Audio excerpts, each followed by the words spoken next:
Thank you. Well, Money Insider segment here. Have you ever gotten a text from someone claiming to have the wrong number? It may seem harmless, but it could be the start of a scam to help steal your information. Better Business Bureau's Joe Ducey is here with us in studio. We appreciate you being here, Joe. Yeah. Tell us what these typically look like. I think they can look different for everyone, but what do they typically start with? Yeah, and I'm going to show some examples here in a minute, but first I want to say how big these scams are right now. Yeah. I mean, they're the biggest scams we're seeing with cryptocurrency and investment scams.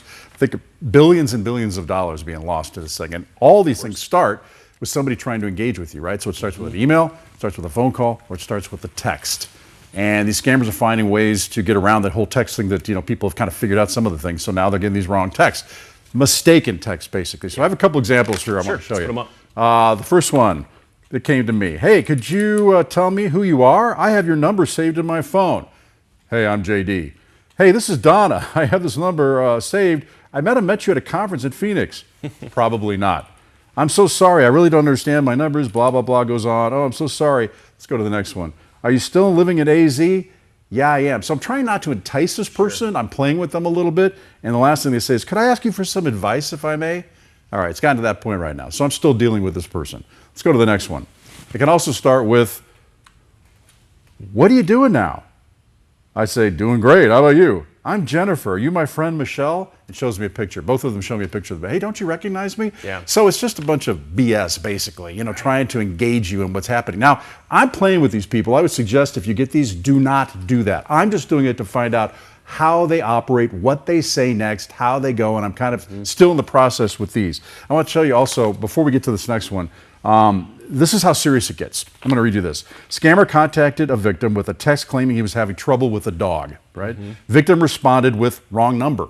Scammer continued to have conversations over the text with the victim. He eventually had her use WhatsApp, okay, which you don't want to do. If they move you to another platform, you usually know that's a scam because that's one that can't be, it's encrypted and can't be really looked at. What do you think is inside the person who receives this message that wants them to reply? Is it inner kindness? What do you think it is that has people get in these and not be able to get out? I think it's a good question. I think it's trust in some cases. I think people who are lonely, maybe, or people who are alone, who maybe there's been a recent change in their relationship status. Maybe they're older. Maybe they want some kind of engagement, know. In this case, the person just said wrong number.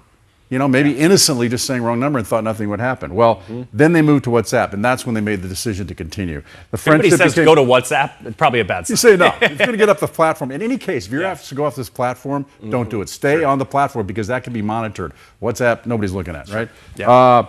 He eventually had her use WhatsApp for communication. The friendship became romantic, and he conned her into opening a cryptocurrency account and withdrawing money from banks and funneling money through multiple transactions to crypto. She lost $600,000. This is a person who came to the BBB, so lives in this area. And this is common. Well, it's not common, but there are a lot of people who fall for this thing. Yeah, and I've talked, the FBI just recently did a press conference on how much the elderly population here in Arizona is targeted. Maybe it's a lack of functionality with technology sometimes, or the trust you're mentioning. Do you see our elderly population get targeted in this way? It is. Yeah, I think we're seeing, what's interesting with scams is we're seeing a new population of people, maybe 20 to 25-year-olds getting scammed. Yeah. But with these kinds of scams, it tends to be somebody who's older, and it tends to be somebody who scammers may think have a certain amount of money, maybe gullible, maybe vulnerable, and those are how they find these people. The last one I want to put up here, I don't know if they have this here, but this is kind of funny. Last one is my favorite one. Are you free tomorrow? Let's get our nails done together. So I put mine up there. It says, yeah, it's been a long time. I've never had them done, so I'm just showing how gnarly they are. And it's like, so that person actually kept going on like, oh, you must be a dude. And like, yeah. But see, I think what happens in a lot of these cases is people tend to entice these people with a little bit more. Like, no, but who are you? They answer back with more. I'm trying not to do that because I just want to see what they do if you don't do that. Yeah. But I would say if you get one of these texts, just assume that it's a scam, right? Don't reply. Don't answer your phone. Don't respond to text unless it's in your contacts. If it's not in your contacts, they're going to call you back. Right? If it's a doctor, if it's a, because I hear a lot of seniors talking about, well, it could be my prescription that's there. Right. It could be my whatever. That's not how CVS is typically contacted. No, yeah, right. And they're going to call you back. So it's not a problem. Yeah. If one thing I've loved to do too is say most people have an iPhone nowadays. You can report these things as spam. Yeah. Do you think that has any impact on getting an additional text message or no?